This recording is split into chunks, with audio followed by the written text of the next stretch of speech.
Bismillahirrahmanirrahim. Assalamualaikum warahmatullahi wabarakatuh. Selamat siang. Perkenalkanlah, saya Muhammad Sotik Nuraini dari kelas PAII semester 6. Pada kesempatan kali ini, izinkanlah saya untuk menyampaikan hasil pemahaman saya terhadap materi yang berjudul Teori Emosi Manusia dalam mata kuliah Psikologi Dakwah, yang mana ini diambil dari video pembelajaran yang berjudul Teori Emosi dalam Psikologi karya Zun Azizul Hakim MPSI. Dalam video pembelajaran tersebut itu terdapat beberapa poin yang dibahas. Yang pertama yaitu seputar definisi emosi. Emosi dipahami sebagai sebuah perasaan intens terhadap seseorang atau sesuatu. Emosi juga menjadi salah satu penyusun dalam komponen tubuh manusia, karena dalam tubuh manusia itu sendiri tersusun dari 3 komponen. Yang pertama afeksi, yang kedua kognisi, dan yang ketiga adalah perilaku. Emosi menempati dalam salah satu unsur dari afeksi. Poin yang kedua yang dibahas dalam video tersebut yaitu seputar jenis-jenis emosi. Emosi dalam diri manusia itu sifatnya netral, oleh karena itu terdapat penggolongan yang digolongkan menjadi 2 jenis. Yang pertama yaitu emosi positif. Emosi positif ini meliputi dari kenikmatan dan rasa cinta. Adapun yang kedua, penggolongan yang kedua ini adalah emosi negatif. Emosi negatif ini meliputi rasa amarah, rasa sedih, dan rasa takut atau cemas. Nah, adapun poin yang ketiga dalam video pembelajaran ini yaitu seputar teori-teori emosi. Dalam video pembelajaran tersebut terdapat 4 teori emosi yang dikemukakan. Yang pertama yaitu teori common sense. Dalam teori tersebut dikemukakan bahwasanya emosi muncul yaitu apabila ada stimulus yang masuk dalam tubuh manusia. Nah, ini akan memunculkan emosi. Nah, emosi ini nanti akan menghasilkan sebuah reaksi fisiologis. Contohnya seperti ini. Apabila ada sebuah anjing galak, nah ini berfungsi sebagai stimulus. Ini akan menghasilkan emosi dalam diri manusia, yaitu berupa rasa takut. Nah, munculnya rasa takut ini akan berdampak terhadap munculnya juga reaksi fisiologis berupa jantung berdebar-debar. Teori yang kedua yang dikemukakan yaitu teori James Lange. Teori ini berkebalikan dengan teori yang pertama yaitu common sense. Dalam teori ini dikemukakan bahwasanya emosi itu muncul apabila ada stimulus yang masuk dalam diri manusia. Nah, ini menghasilkan reaksi fisiologis terlebih dahulu. Dari reaksi fisiologis tersebutlah yang nantinya akan memunculkan sebuah emosi. Contohnya seperti ini, yaitu apabila ada stimulus berupa anjing galak yang masuk ke dalam diri manusia. Nah, ini menghasilkan sebuah reaksi fisiologis berupa jantung berdebar-debar. Nah, jantung berdebar-debar itulah yang nantinya akan menghasilkan sebuah emosi berupa rasa takut. Adapun teori yang ketiga yang dikemukakan dalam video pembelajaran tersebut yaitu teori Canonberg. Dalam teori tersebut menjelaskan bahwasanya emosi muncul apabila ada stimulus yang masuk dalam diri manusia, yang kemudian stimulus tersebut diproses oleh otak manusia, yang hasil outputnya itu berupa reaksi fisiologis dan emosi. Contohnya seperti ini.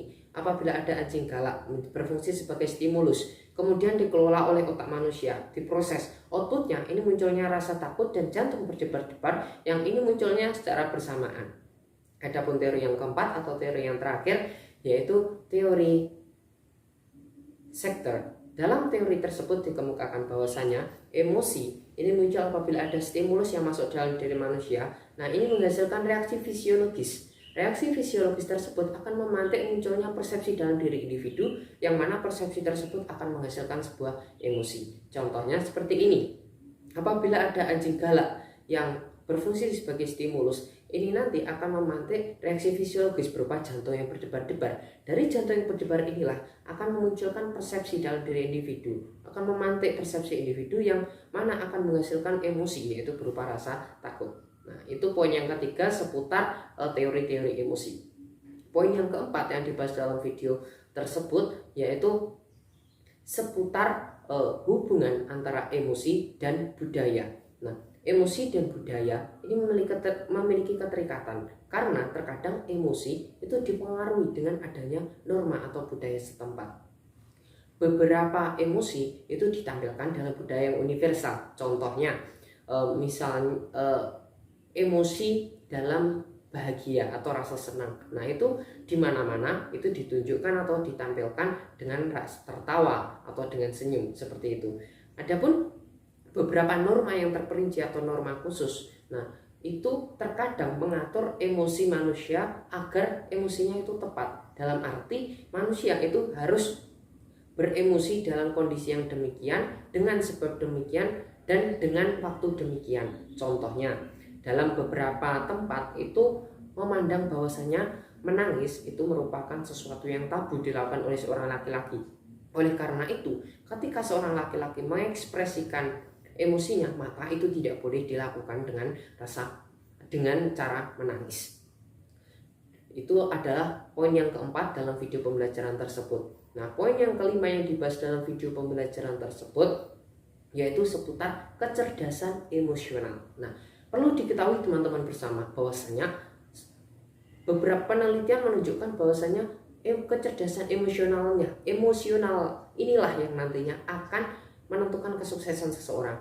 Persepsi masyarakat umum telah memandang bahwasanya kecerdasan intelektual lah yang menentukan kesuksesan seseorang, akan tetapi tidak, justru kecerdasan emosional inilah. Nah, kecerdasan emosional ini itu terdiri dari 5 unsur. Yang pertama yaitu kemampuan memahami emosinya sendiri. Yang kedua adalah kemampuan mengelola emosinya sendiri. Yang ketiga adalah kemampuan memotivasi dirinya sendiri. Yang keempat, kemampuan memahami orang lain. Dan yang kelima, kemampuan dalam menjalin hubungan baik dengan orang lain. Nah, kelima unsur inilah yang dapat menjadi barometer kecerdasan emosional seseorang. Sebenarnya ada cara lain bagaimana mengukur kecerdasan emosional seseorang, yaitu dengan menghitung jumlah temannya. Karena semakin banyak temannya, maka kemampuan seseorang dalam melakukan hubungan relasi atau berinteraksi dengan orang lain, maka itu semakin baik, maka kecerdasan emosionalnya akan semakin tinggi.